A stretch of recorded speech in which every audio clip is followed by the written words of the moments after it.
नमस्कार, मैं हूं आपके साथ प्रगति और आप देख रहे हैं टोटल टीवी। हरियाणा विधानसभा चुनाव का काउंटडाउन शुरू हो चुका है। राजनीतिक दलों में उथल पुथल तेज है। देश के कुछ हिस्सों में बारिश की वजह से मौसम में ठंडक जरूर है, लेकिन हरियाणा की सियासत का पारा चढ़ा हुआ है। दरअसल पेरिस ओलंपिक में 100 ग्राम ज्यादा वजन होने के चलते मेडल से चूक गई महिला पहलवान विनेश फोगाट और ओलंपियन रेसलर विनेश पुनिया बजरंग पुनिया का हाथ का साथ देने का फैसला लिया गया। अब दोनों खिलाड़ी आधिकारिक तौर पर कांग्रेस में शामिल हो चुके हैं। विनेश फोगाट की राजनीति में एंट्री के बाद उनके चुनाव लड़ने की संभावना भी तेज जताई जा रही है। बजरंग पुनिया हरियाणा विधानसभा चुनाव में कांग्रेस के लिए प्रचार करेंगे। वहीं कांग्रेस में शामिल होने के बाद विनेश फोगाट पार्टी के बखान से कहीं भी चूकती हुई नजर नहीं आ रही हैं। इसी के साथ एक वो सवाल जो अब हर किसी की जुबान पर चढ़ने लगा है। चर्चित पहलवान विनेश फोगाट और बजरंग पुनिया के शामिल होने से हरियाणा विधानसभा चुनाव में कांग्रेस को कितना सियासी फायदा हो सकता है। आज चर्चा इसी मुद्दे पर होगी कि विनेश और पुनिया के साथ से कांग्रेस कितनी मजबूत हो सकती है हरियाणा विधानसभा चुनाव में।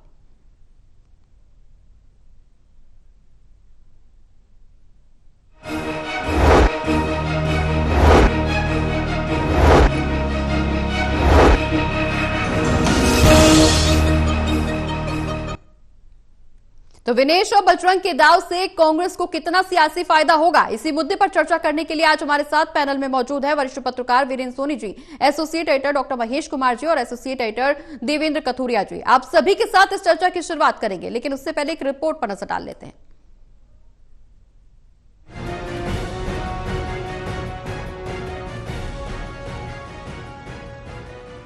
ओलंपिक चैंपियनों पहलवान विनेश फोगाट और बजरंग पुनिया कांग्रेस में शामिल हो गए। कांग्रेस में शामिल होने से पहले विनेश फोगाट ने रेलवे की अपनी नौकरी से भी इस्तीफा दे दिया। वहीं बजरंग पुनिया ने भी अपनी सरकारी नौकरी से इस्तीफा दे दिया। कांग्रेस महासचिव केसी वेणुगोपाल ने उन्हें पार्टी में शामिल कराया। प्रभारी दीपक बावरिया, संचार प्रमुख पवन खेड़ा और सचिव विनीत पुनिया भी इस मौके पर मौजूद रहे। इस दौरान हरियाणा कांग्रेस प्रमुख उदय भान ने दोनों खिलाड़ियों का पार्टी में स्वागत किया। आदरणीय हमारी बेटी विनेश फोगाट, श्री बजरंग पुनिया, दोनों ने ओलंपिक में जिस तरह से अपनी प्रतिभा का प्रदर्शन किया, पहले बजरंग जी ने और अब फिलहाल के जो अभी फ्रांस में हुए, जिस तरह से विनेश हमारी बेटी ने दुनिया की जो सबसे बड़ी पहलवान को चित्त करने का काम किया, उसने पूरे हिंदुस्तान की जनता का दिल जीतने का काम किया। और हम सभी हरियाणा वासियों को तो बहुत बड़ा गौरव है कि हमारे हरियाणा से ऐसी हमारी बेटी ने जन्म लिया। हमारी प्रतिभावान जो हमारी देश की जो खेल के स्तर पर जो ऊंचा बढ़ाने का काम किया, आज वो हमारी पार्टी में शामिल हो रही हैं। बजरंग पुनिया और विनेश फोगाट का पार्टी में स्वागत करते हुए महासचिव केसी वेणुगोपाल ने बीजेपी पर निशाना साधा। इस दौरान केसी वेणुगोपाल ने कहा कि आज हमारे लिए गर्व की बात है कि बजरंग पुनिया और विनेश फोगाट कांग्रेस में शामिल हो गए। वेणुगोपाल ने कहा कि कांग्रेस के लिए बड़ा दिन है। वेणुगोपाल ने कहा कि बजरंग पुनिया ने हमसे कहा कि वो देश के किसानों के लिए काम करना चाहते हैं। हमें बेहद खुशी है कि दोनों खिलाड़ी हमारी पार्टी का हिस्सा बन रहे हैं। वेणुगोपाल ने कहा कि दोनों खिलाड़ियों के पास काफी अनुभव है और अनुभव के आधार पर ही उन्होंने कांग्रेस का दामन थाम लिया। All leaders of India Alliance also stood with them for their genuine causes, for fighting against the injustice which happened to them.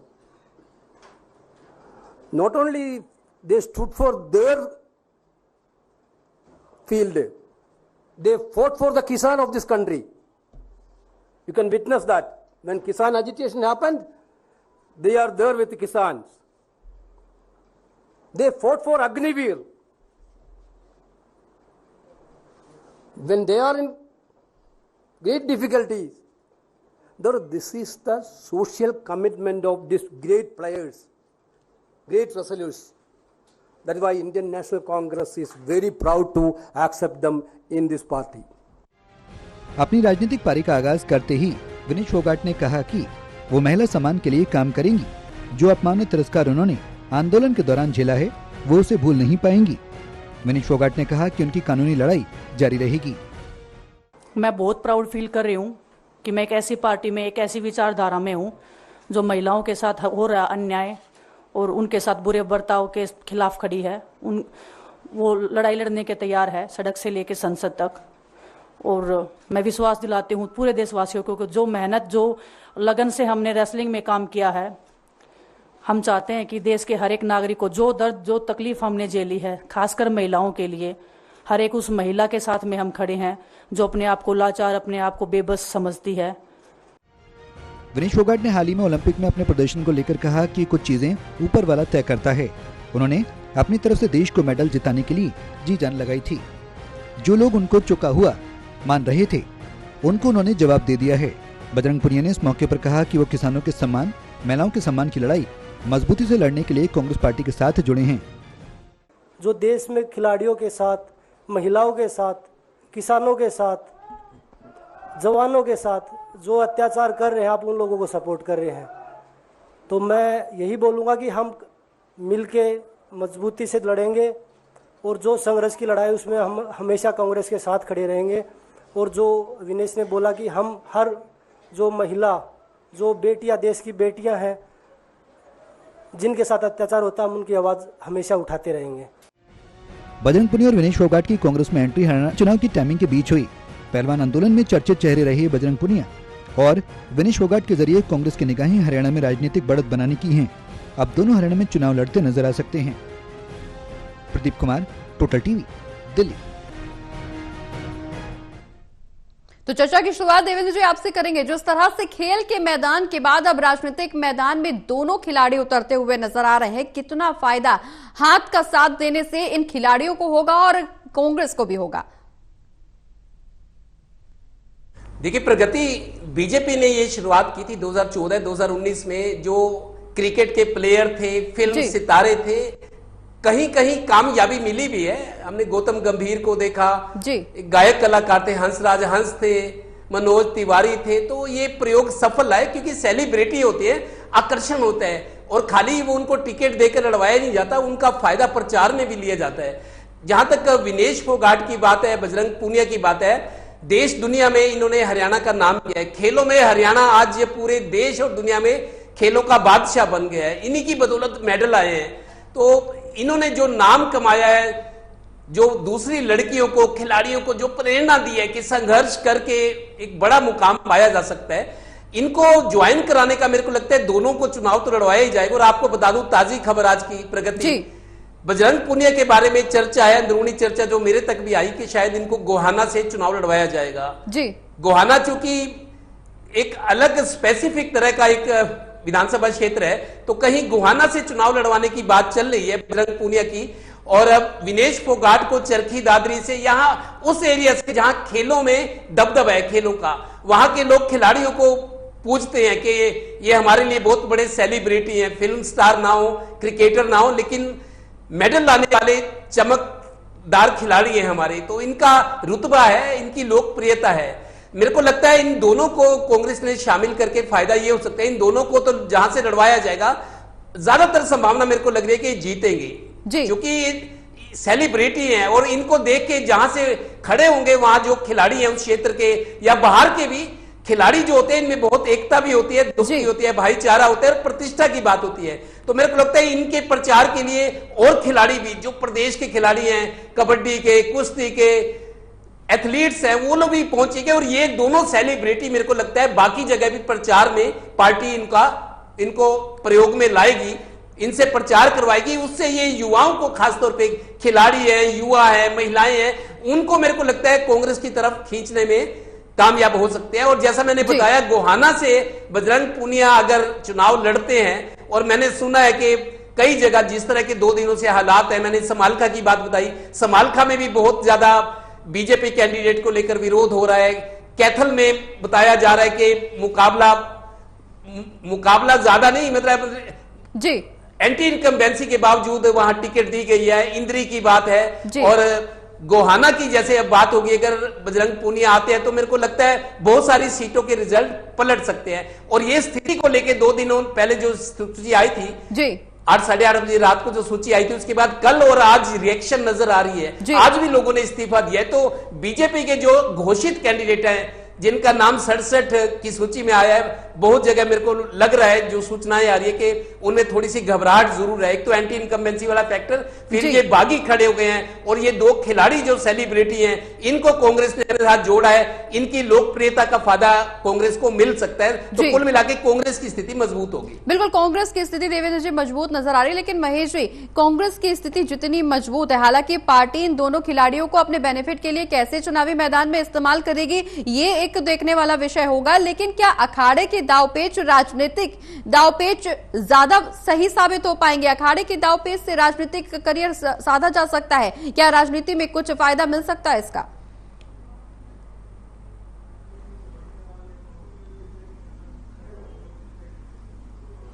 देखिए, मैं साफ तौर से बात कह सकता हूं कि यहां पर ये जो खिलाड़ियों का जो सम्मान है, हरियाणा प्रदेश की ग्रामीण पृष्ठभूमि का मैं जिक्र कर रहा हूं, यहां पर ये जातिगत चीजों से काफी ऊपर इन्हें देखा जाता है। अगर सम्मान हरियाणा प्रदेश के ग्रामीण क्षेत्र में किसी का है तो फौजी का है। फौजी किसी जाति का नहीं होता, वो देश का रक्षक होता है। और उसी भाव के साथ ग्रामीण क्षेत्र में अगर फौजी जितना सम्मान और फौजी से ज्यादा सम्मान अगर मिलता है तो खिलाड़ियों को मिलता है। और खिलाड़ियों में खास बात ये रहती है कि यहाँ पर ये किसी एक जाति विशेष के नहीं माने जाते। ग्रामीण क्षेत्र में, किसी भी ग्रामीण क्षेत्र में या शहरी क्षेत्र में भी आप जिक्र कर सकते हैं, हरियाणा प्रदेश में खिलाड़ी जब उतरता है तो सबसे ज्यादा सम्मान उस खिलाड़ी को हासिल होता है। अब ये जो खिलाड़ी, हालांकि एक जाति विशेष से दोनों ही खिलाड़ी संबंध रखते हैं, लेकिन काफी सारे ऐसे विधानसभा क्षेत्र हो जाते हैं जहां पर मुकाबला जो है वो स्थानीय नेताओं के लिए कर पाना बड़ा मुश्किल हो जाता है और सामने जो चेहरा होता है वो काफी ज्यादा हावी हो जाता है। अब स्थानीय नेता है नहीं और बाहर से किसी को इंपोर्ट करने की मजबूरी पार्टी के सामने खड़ी रहती है, तो ऐसे में ये एक तरीके के मास्टर कार्ड की तरीके से इस्तेमाल किए जा सकते हैं। खिलाड़ी जिसे किसी भी विधानसभा क्षेत्र में आप फिट कर दें, ये सेलिब्रिटी की तरह इस्तेमाल किए जा सकते हैं। यहाँ हरियाणा प्रदेश का मैं जिक्र करूं तो यहाँ पर फिल्म अभिनेताओं से कहीं ज्यादा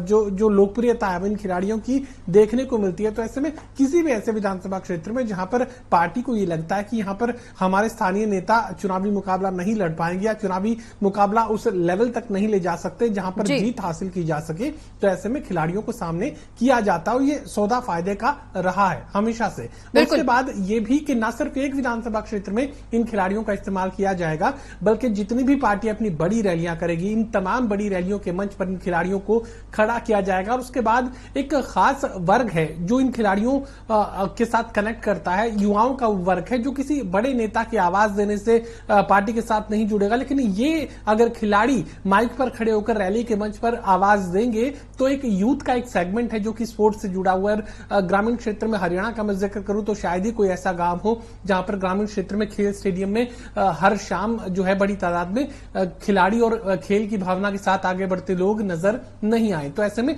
हर एक गांव तक इनकी पहुंच है, हर एक गांव में इनकी स्वीकार्यता है।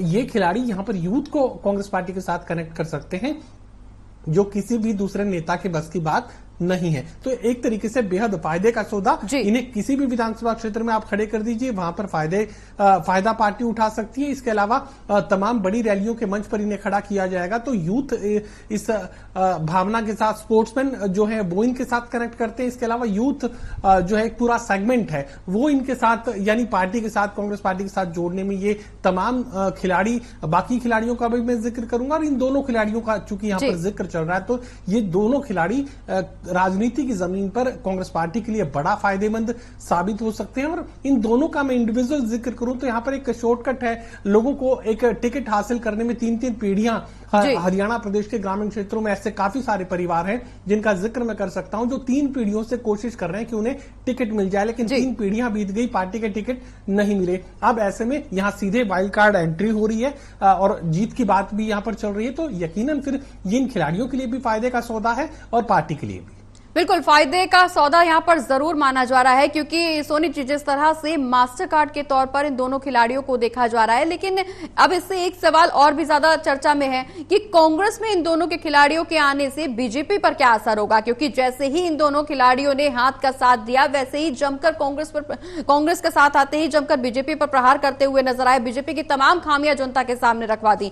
हरियाणा विधानसभा चुनाव में इन दोनों खिलाड़ियों का बीजेपी पर क्या असर पड़ने वाला है, चूंकि कांग्रेस के साथ चुके हैं?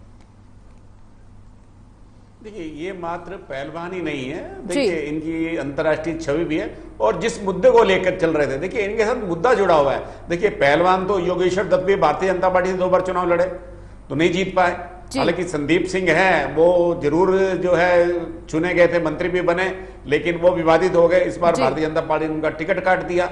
और ये देखिए बबीता फोगाट ने तो आज कह ही दिया कि व्यक्ति से बड़ा दल, दल से बड़ा देश, वो मतलब अपनी पार्टी के साथ खड़ी हैं, तो उन्होंने तो अपना समर्पण कर ही दिया। तो ये देखिए जितने भी हरियाणा के ये खिलाड़ी थे, तो ये हरियाणा डीएसपी के भर्ती थे, ये केंद्र में थे, ये रेलवे की भर्ती में थे और रेलवे की भर्ती से, रेलवे की नौकरी से इस्तीफा देकर अब ये राजनीति में आए हैं। और ये देखिए इनके साथ राष्ट्रीय गौरव तो जुड़ा ही था, लेकिन जो ये मुद्दा क्या था, जिस मुद्दों के लिए लड़ रहे थे, वो सबसे बड़ा महत्वपूर्ण है, इसलिए लोगों की इनके साथ सहानुभूति है।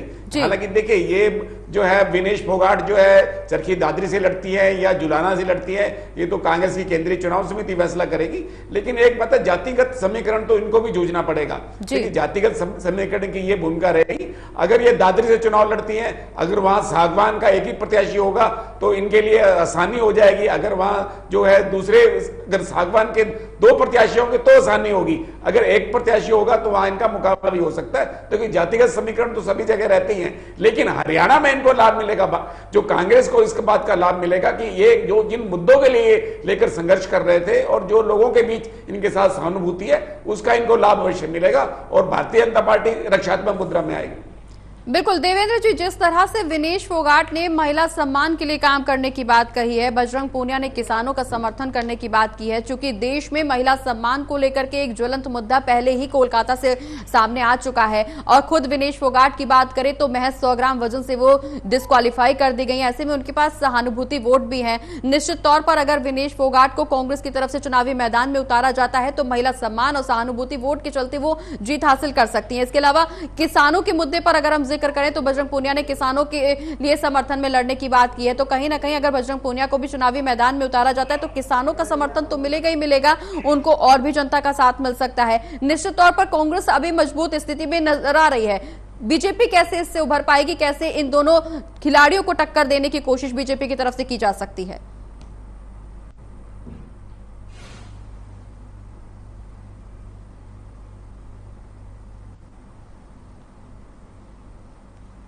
देवेंद्र जी, आवाज मिल पा रही है आपको? हमारी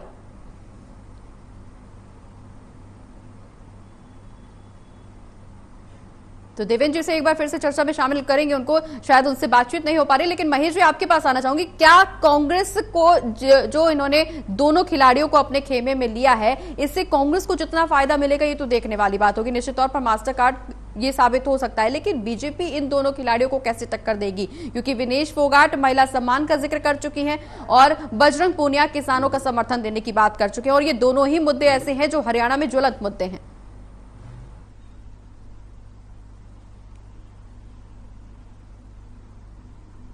देखिए, जैसा कि मैं जिक्र कर रहा था, यहाँ पर जातिगत भाव से, जातिगत भावना से भी ऊपर सम्मान यहाँ पर खिलाड़ियों का होता है। लेकिन ये सही बात है, जब चुनावी मैदान होगा तो जातिगत आधार पर भी इन्हें मुकाबला करने की जरूरत पड़ेगी। लेकिन बाय एंड लार्ज अगर समझने की कोशिश की जाए तो जातिगत भावना से ऊपर उठकर भी कुछ लोग वोटिंग करते हैं इनके समर्थन में, तो इसका फायदा इन्हें मिल सकता है और यकीनन ये चुनाव मैदान में उतरे हुए हैं। लेकिन ऐसा नहीं है कि यहाँ पर खिलाड़ी सिर्फ कांग्रेस पार्टी के पास है, खिलाड़ी यहाँ पर भारतीय जनता पार्टी के पास भी हैं जो कि नए शामिल किए गए। स्वीटी बुरा का मैं जिक्र करूंगा, बरवाला विधानसभा क्षेत्र से वो खुद चुनावी मैदान में उतरना चाहती थी, भारतीय जनता पार्टी की टिकट चाहती थी, लेकिन उनके पति को यहां पर टिकट दिया गया। महम विधानसभा क्षेत्र से शमशेर खरकड़ा, जो कि महम के सबसे मजबूत भारतीय जनता पार्टी के नेता थे और कह सकता हूं कि हरियाणा प्रदेश में रोहतक के इलाके में भारतीय जनता पार्टी को एंट्री करवाने वाले जो है शमशेर खरकड़ा को माना जाता है। उनकी धर्मपत्नी इस बार चुनाव मैदान में उतरने को तैयार थी, राधा अहलावत, लेकिन उनका टिकट यहां पर काट दिया गया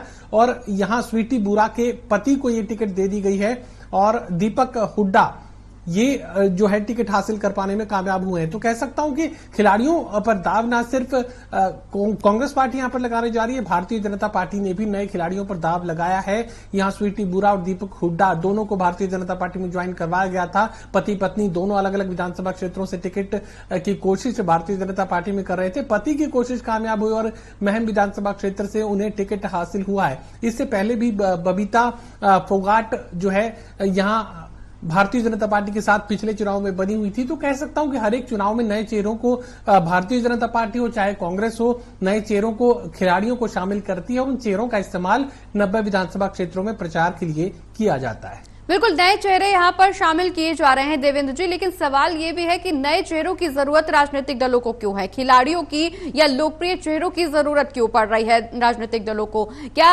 राजनीतिक दल के नेता, सांसद, कार्यकर्ता, विधायकों में इतनी पैठ नहीं है कि जनता के बीच अपनी मजबूती से पकड़ बना पाए? क्या जनता को के मन में उनको लेकर के एक्सेप्टेंस नहीं है? ये वजह है कि लोकप्रिय चेहरों की तलाश की जा रही है राजनीतिक दलों की तरफ से? गति जिताऊ चेहरे चाहिए, चाहे वो बीजेपी हो चाहे कांग्रेस हो। ऐसा नहीं है कि जिताऊ चेहरे नहीं है, लेकिन जो श्योरिटी वाले, जो लगे कि हाँ, उनमें आकर्षण भी होना चाहिए। देखिए, पॉलिटिकल स्किल होना, पॉलिटिकल जो एक पकड़ होती है वो होना जरूरी है, लेकिन बेहतर से बेहतर खिलाड़ी कौन हो सकता है, बेहतर से बेहतर उम्मीदवार कौन हो सकता है, सारी चीजों का मंथन करना होता है। और जैसे पार्टियां कहते हैं कि सभी वर्गों का, अब ये दोनों खिलाड़ी जो हैं, विनेश फोगाट और बजरंग पूनिया, दोनों का खेल ऑलमोस्ट खत्म हो चुका है। इनको कुछ ना कुछ तो करना था। सेकंड इनिंग्स कैसे खिलाड़ी खेले, जब उसकी उम्र जो खेलने की थी वो गुजर चुकी है, अब इनका खेल ज्यादा बचा नहीं था। दूसरी बात यह कि ये युवा आइकॉन है, आप समझिए दोनों को, दोनों की उम्र जो है यूथ के लिए आइकॉन हो सकता है। कांग्रेस की बात करें, बीजेपी वो कहते हैं महिलाओं, युवाओं को हम ज्यादा मौके देंगे। युवाओं को मतलब कल को इनको देश चलाना है, कि जो अनुभवी है, जो पुरानी है लीडर्स है, उनके साथ साथ युवाओं को भी आगे लेकर चलना है। तो युवाओं और महिलाओं की जो बात की जाती है, तो उनके लिए यूथ आइकॉन भी हो सकते हैं दोनों। और तीसरी बात, विनेश फोगाट ये कह सकती है कि हरियाणा की धरती से ही हमारे प्रधानमंत्री जी 22 जनवरी 2015 को, 2014 में प्रधानमंत्री बने, पानीपत की धरती से 22 जनवरी 2015 का दिन था।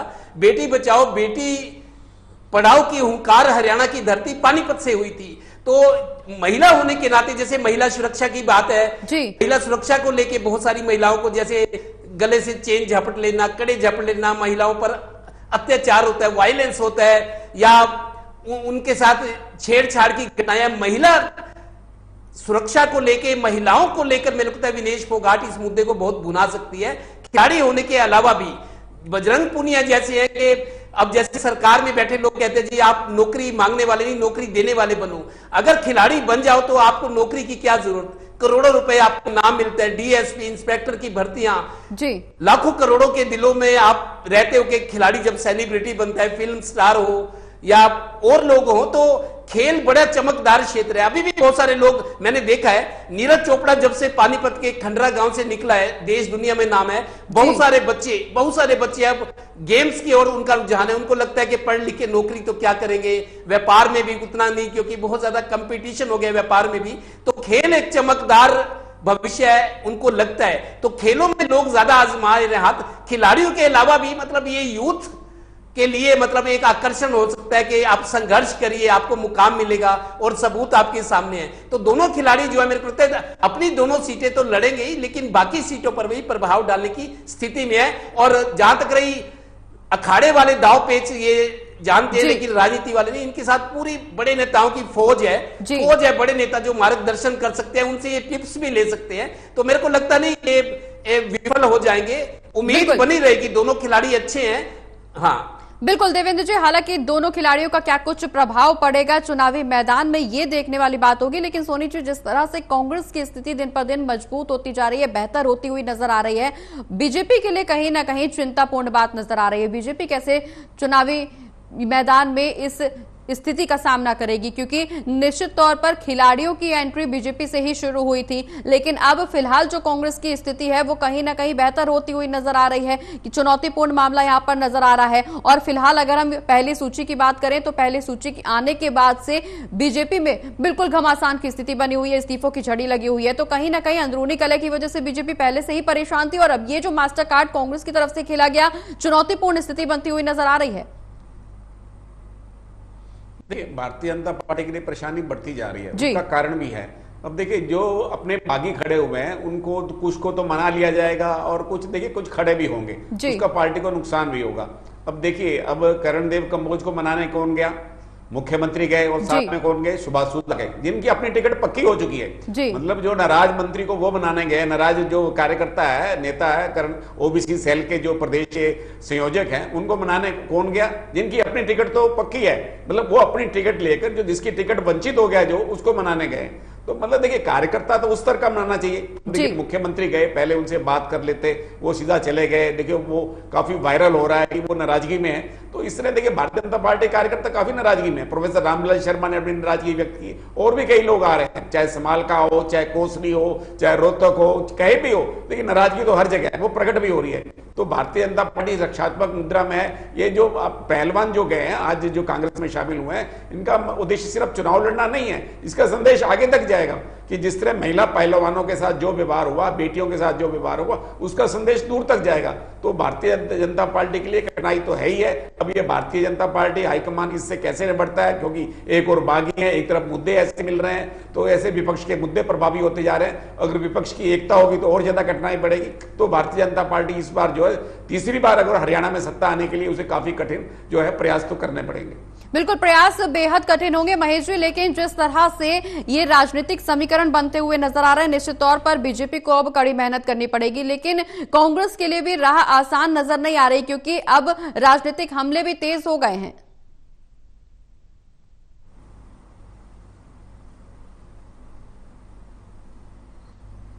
जाहिर सी बात है कि भारतीय जनता पार्टी अपना हर संभव प्रयास पहले से कर रही है, लेकिन परिस्थितियां यहां भारतीय जनता पार्टी के खिलाफ खड़ी नजर आ रही है। मुझे लगता है कि जो रणनीतिकार थे, जो टिकटों का फैसला कर रहे थे, उन्हें यह लगा कि अब भी 10 साल पहले वाला वही वक्त है, या पिछले 5 साल पहले वाला वही वक्त है जिसे भारतीय जनता पार्टी ने टिकट देकर चुनावी मैदान में उतारने का काम किया। अब लाखों वोटों से जीत गया, किसी तरह की चुनौती नहीं थी, पार्टी में किसी ने आवाज नहीं उठाई, कोई मुकाबले के लिए सामने खड़ा नहीं हुआ, किसी ने भी नाराजगी जाहिर नहीं की, हर किसी सिर झुकाकर फैसले को मंजूर कर लिया। लेकिन जैसे ही केंद्र में प्रधानमंत्री नरेंद्र मोदी की परिस्थितियां बदली, जैसे ही सीट की संख्या भारतीय जनता पार्टी की बदली, अब की बार 400 की पार कहने वाले जब बैसाखियों पर आ गए, तो यहां प्रदेशों में भी वो राजनीतिक घटनाक्रम है, बड़ा असर दिखाता हुआ नजर आ रहा है। भारतीय जनता पार्टी को लेकर सिर झुकाकर उसके आदेश को मानने वाले भारतीय जनता पार्टी में लोग नहीं है। अब भारतीय जनता पार्टी को छोड़ने के लिए लोग तैयार हैं, किसी भी गलत फैसले का विरोध करने के लिए तैयार हैं। तो यही वो संभावना थी जिसका गलत आकलन यहां पर कांग्रेस भारतीय जनता पार्टी के रणनीतिकारों की तरफ से किया गया। यहां ये मान लिया पार्टी बिल्कुल बीजेपी में विरोधाभास की स्थिति जरूर बनती हुई नजर आ रही है महेश जी, लेकिन अब देखना यही होगा कि पार्टी इस विरोधाभास की स्थिति से कैसे उभरेगी और कांग्रेस को कितनी कड़ी शिकस्त पार्टी की तरफ से दी जा सकती है। बहुत बहुत शुक्रिया आप सभी का इस चर्चा में शामिल होने के लिए। तो अखाड़े के मैदान के बाद अब पहलवान विनेश फोगाट और बजरंग पूनिया राजनीति के मैदान में दम लगाएंगे। हालांकि कितना नफा कितना नुकसान होगा ये देखने वाली बात होगी। एक छोटे से ब्रेक के लिए रुक रहे हैं, जल्द होंगे हाजिर।